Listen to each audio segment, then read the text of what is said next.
Nicolas Caro. Ce matin, le livre du jour est un livre de développement personnel. Eh bien, ça en a l'air puisque c'est le titre, effectivement, développement personnel. Mais l'auteur, regardez, c'est Olivier Bourdeau. En attendant Bojangles, vous vous souvenez, immense succès en 2016, des centaines de milliers d'exemplaires vendus, des adaptations au théâtre, au cinéma.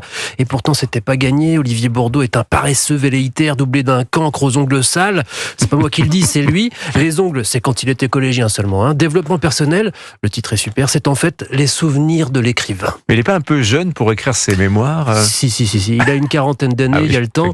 Mais ce ne sont pas vraiment des mémoires. D'ailleurs, il ne comptait pas du tout écrire ce livre. Il voulait écrire un nouveau roman, tout simplement. Mais la tuile, panne d'inspiration complète. Le livre commence comme ça. D'ailleurs, il arrive dans une petite cabane sur une île pour travailler, pour s'y mettre enfin, loin de toute distraction parce qu'il n'y arrive plus, ça ne va pas du tout. Crise existentielle, plus arrêt de la cigarette. Et puis, il trouve ça un peu grotesque, les écrivains qui parlent d'eux, même s'ils tombent sur un chiffre intéressant. On passerait 60% de notre temps à parler de nous-mêmes. Ça sort d'où cette statistique? Harvard. Cette activité stimulerait même la zone de notre cerveau qui est stimulée par la drogue. Or donc, il n'a plus d'imagination et je cite, j'ai beau froncer les sourcils, serrer mes petits poings, rien ne vient. Et donc il se met à parler de lui. Oui, et il se trouve qu'il n'a pas eu une vie ni une personnalité très ordinaire. Il était mal parti, il a fait 2 6e, 2 5e et ainsi de suite. La seule fois où il réussit à peu près, pense-t-il, un exercice, c'est quand un de ses profs à Nantes demande à la classe une rédaction pour raconter ses vacances d'été. Il se trouve que le grand-père d'Olivier Bourdeau louait un chalet sans zone ni électricité, que le village était peuplé de personnages étonnants. Tout était vrai, mais il n'a eu que 7 sur 20 parce que le prof lui a accusé de mentir et de se prendre pour une pâle copie de Pagnol avec des ongles sales, a-t-il ajouté devant la classe. Il n'a pas de grands rêves à l'époque, Olivier Bourdeau. Il ne veut pas devenir un héros ou un acteur de cinéma, il voudrait juste être un sac plastique. Parce qu'il en voit un poussé par le vent, par la fenêtre de la classe, et puis ça lui donne envie, cette liberté.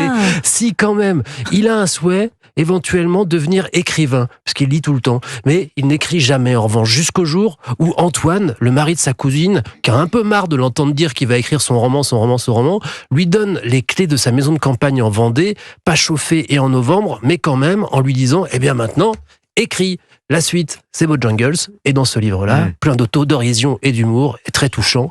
C'est très beau. Donc c'est le making-of de Bojangles, si j'ai bien compris. De la vie de Olivier Bourdeau. Et on pleure moins que pour Bojangles. Voilà. Oui, mais il y a quelque chose il y a un petit peu d'émotion aussi. Voilà, développement personnel. Donc le nouveau Olivier Bourdeau, c'est chez Finitude. Marie Jiquel.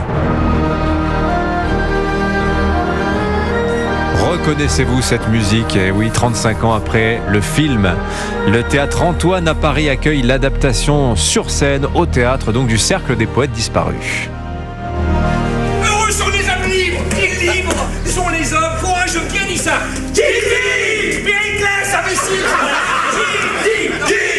Et je vous promets que vous ne serez pas déçus par cette adaptation réjouissante, très réussie d'Olivier Soliverès, où le bonheur se transmet du plateau à la salle. Une pièce comme une bouffée d'air frais. Sur scène, la salle de classe du passionné professeur Keating. Il partage dans ce très prestigieux et austère établissement sa passion pour les lettres à des étudiants un peu trop sages. Une éducation fantaisiste où on apprend Shakespeare en montant sur les bureaux. On peut même déchirer les pages d'un manuel poussiéreux.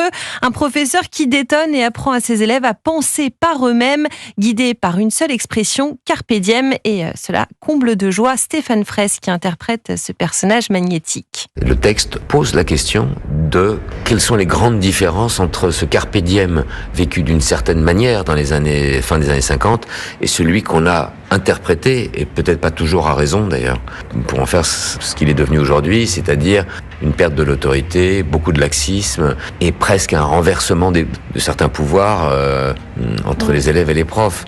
Voilà, tout sonne juste dans cette pièce, sans prétention, avec virtuosité, un casting enjoué, une mise en scène vivante et un texte modernisé, un peu de philosophie, beaucoup de fantaisie. Oh capitaine, mon capitaine, c'est moi. Et bien sûr, un public conquis. Oui, et il est à hauteur de Robin Williams. Oui, largement à la hauteur de Robin Williams. Et alors, il faut arriver un petit peu en avance. Si les gens qui vont voir le Cercle des poètes disparus... Anissa, elle a repris des billets pour y retourner. Et je vais y retourner, Si vous arrivez en avance, il y a une immense surprise avant le début de la pièce. Bon. Il faut y aller en avance. Et c'est quoi la surprise? Non, on peut je pas ne sais savoir. pas. Je vais pas vous gâcher. Mais le théâtre Antoine joue très bien le jeu. Oui, voilà, c'est ça. Bon écoutez, on n'en saura pas plus. En tout cas, il faudra y aller. Le Cercle des Poètes Disparus. Donc c'est au théâtre Antoine à Paris. C'est jusqu'au 26 mai. Ça part ensuite en tournée. Les dates ne sont pas encore définies.